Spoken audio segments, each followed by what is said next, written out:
न खाने की खबर न सोने की खबर।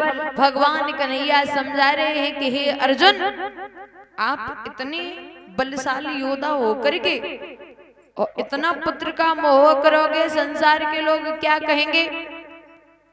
अर्जुन कहने लगे भगवान, कहना आसान है लेकिन जानता वही है जहाँ पे बीतती है। क्यों? क्योंकि जाके पाँव न गई बीमारी सो का जाने पीर पराई। मेरा पुत्र मरा है तो मैं ये बात जानता हूं, जब पुत्र मरता है तो कितना दर्द होता है। भगवान कन्हैया कहते सुनो अर्जुन, तुम्हारा पुत्र तो रण में मरा है वीरों की भांति, एक योद्धे की तरह अपने उसने प्राण त्यागे हैं। दुनिया में ऐसे ऐसे बाप मौजूद हैं जो धर्म की खातिर अपने पुत्र के प्राणों की आहुति दे देते हैं। भगवान कितने शब्द सुने, अर्जुन कहने लगे बात कुछ हजम नहीं हुई। क्यों? सुनो कन्हैया, कितनी भी नीच औलाद हो और कितने भी दुष्ट माता पिता हो, संतान को थप्पड़ तो मार सकते हैं लेकिन जान से नहीं मार सकते। तो भगवान कन्हैया अर्जुन को लेकर के मोरा ध्वज के दरवाजे पर पहुंचे परीक्षा लेने को। और मोरा ध्वज से कहते हैं सुनो महाराज, मेरे साथ में जो ये शेर है ना, ये शेर बहुत भूखा है और मेरी इच्छा ये है जो तुम्हारे घर में एक बेटा है ना, उसको फाड़ के शेर के सामने डालो। और ध्यान रखना, बेटे को फाड़ते समय यदि आंख में आंसू आ गए तो मेरा शेर ये मांस नहीं खाएगा। अच्छा, जिसका एक ही बेटा हो और उस माँ बाप से ये कहो कि पुत्र को फाड़ के डालो और आंख में आंसू न निकले तो क्या बीतेगी माँ बाप पर। भगवान कहने लगे मन में यदि कष्ट हो रहा हो तो मना कर दो, मैं वापस चला जाऊंगा, ऐसी कोई बात नहीं। अब राजा सोच रहे हैं यदि संत दरवाजे से भूखे गए तो शर्म साबित नहीं बचेगा, धर्म नष्ट हो जाएगा। ध्यान रखना भैया, हाथ में आहारी लेकर के राजा और रानी ने जब पुत्र के ऊपर चलाई तो रानी के एक आंख से आंसू निकल गया। भगवान कहने लगे मैंने पहले ही कहा था कि आंख से आंसू न निकले। अब तो वही बात हो गई, कौन सी राम मिली ना माया। अब तो तुम्हारा पुत्र भी गया और धर्म भी गया। राजा कहने लगा रुको, रानी से पूछो रानी रोई तो रोई क्यों। रानी से कहा बताओ तुम्हारी आंख में आंसू क्यों आया, मैंने मना किया था फिर भी आंख से आंसू। तो रानी कहती है सुनो बाबा जी, मेरे मन में एक बात चल रही थी। क्या? छोटा सा बच्चा, इतना बड़ा शेर, मेरे छोटे से बच्चे के मांस से तुम्हारे शेर की भूख शांत नहीं होगी। मेरा एक और बेटा होता तो उस बेटे को भी फाड़ के शेर के सामने डाल देती। कह रहे हैं भगवान देखो अर्जुन, ऐसे ऐसे माँ बाप हैं दुनिया में जो धर्म की खातिर पुत्र को फाड़ सकते हैं, तुम अपने पुत्र के लिए इतने पागल क्यों हो। अर्जुन कहने लगे ना ना ना, ये तो परीक्षा ले रहे थे आप भैया। भगवान कन्हैया अर्जुन को लेकर के मृत्यु लोक में पहुंचे।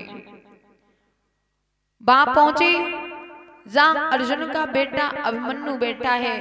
देखा अभिमन्यु को बैठा हुआ, अर्जुन ने पुत्र को गले से लगा लिया तो पुत्र ने धक्का दिया, बोले कौन हो, कौन हो। जवाब दिया मैं तुम्हारा पिता। बोले कौन पिता। रिश्ते तभी तक थे जब तक संसार में थे, संसार को छोड़ा रिश्ते खत्म। न जाने कितनी बार तुम हमारे पिता बने हो, न जाने कितनी बार हम तुम्हारे पिता बने हो। ये संसार है, यहाँ 4 आते हैं तो 6 जाते हैं और 6 आते हैं तो 10 जाते हैं। इस प्रकार भगवान कन्हैया ने अर्जुन के मोह को दूर किया। भैया अर्जुन की पत्नी जो उत्तरा थी वो गर्भवती थी। इधर दुर्योधन अंतिम सांस ले रहा है। पूछा अश्वत्थामा ने कोई अंतिम इच्छा, तो कहने लगे दुर्योधन अश्वत्थामा से कहे, अश्वत्थामा मेरी अंतिम इच्छा ये है, मैं पांचों पांडवों के कटे हुए सर देखना चाहते हैं।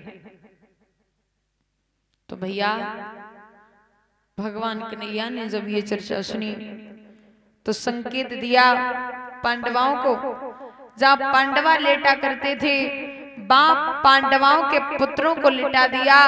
दादा रात इतनी है हाथ से हाथ नहीं दिख रहा, रात में समझ में नहीं आया। आज अश्वत्थामा हाथ में तलवार लेकर के शिविर में प्रवेश करता है। तो भैया ध्यान रखना, पांचों पांडवों के पुत्रों के सर काट के ले आए। और जब शिविर से खून निकला, मैया द्रौपदी ने जब ये दशा देखी तो ध्यान रखना बेहोश हो गई। पांचों पुत्रों की जब लहश देखी तो मैया बहुत रोई। पांचों पांडवों को इकट्ठा किया, कहने लगे कौन है जिसने इन पुत्रों को मारा? तो भैया भगवान कन्हैया ने बताया कि सिवाय अश्वत्थामा के कोई और ये काम नहीं कर सकता। अश्वत्थामा को बंदी बना करके सभा में लाए और कहने लगे बताओ कहा करे तुम्हारो, मार दे या छोड़ दे? धर्मराज कहने लगे क्षमा कर दो। भीम कहने लगे जिंदा जमीन में गाड़ दो। भगवान बोले काम करो, द्रौपदी को बुलाओ। द्रौपदी से कहा बताओ, इनका क्या करें, माफ कर दें या मार दें? तो द्रौपदी कहती है सुनो कन्हैया, मेरे 5 पुत्र मरे हैं, तो हम जानते हैं पुत्र मरने का दर्द क्या होता है। ये भी तो किसी मैया का पुत्र है और इसे मारने से मेरे पुत्र वापस नहीं आएंगे। दूसरी बात यह है अश्वत्थामा एक ब्राह्मण है और क्षत्रिय कभी ब्राह्मण पर हाथ नहीं उठाते। और अश्वत्थामा गुरु का पुत्र है, गुरु का पुत्र जो है ना वो गुरु के समान होता है। भैया आज अश्वत्थामा को माफ कर दिया, चांद गंजी करा करके मुंह पर काले को पदवा करके पूरी हस्तिनापुर में घुमाया। अश्वत्थामा ने कसम खाई कि चैन से उसी दिन बैठेंगे जिस दिन पांडवों के कुल का दीपक बुझा देंगे। इधर अभिमन्यु जब रण में मारा गया, उत्तरा गर्भवती है, तो अश्वत्थामा ने अग्नि बाण छोड़ा, उत्तरा का गर्भ जो है वो नष्ट होने लगा। और जब गर्भ नष्ट होने लगा उत्तरा चीखने लगी। भगवान कन्हैया ने उत्तरा के गर्भ की रक्षा की। धन्य है परीक्षित जिन भगवान के दर्शन पाने को महात्मा हजारों वर्ष तक तप करते हैं, तपस्या करते हैं, भगवान के दर्शन नहीं होते। उन भगवान के दर्शन परीक्षित को मां के गर्भ में ही हो गए। धीरे धीरे समय बीता।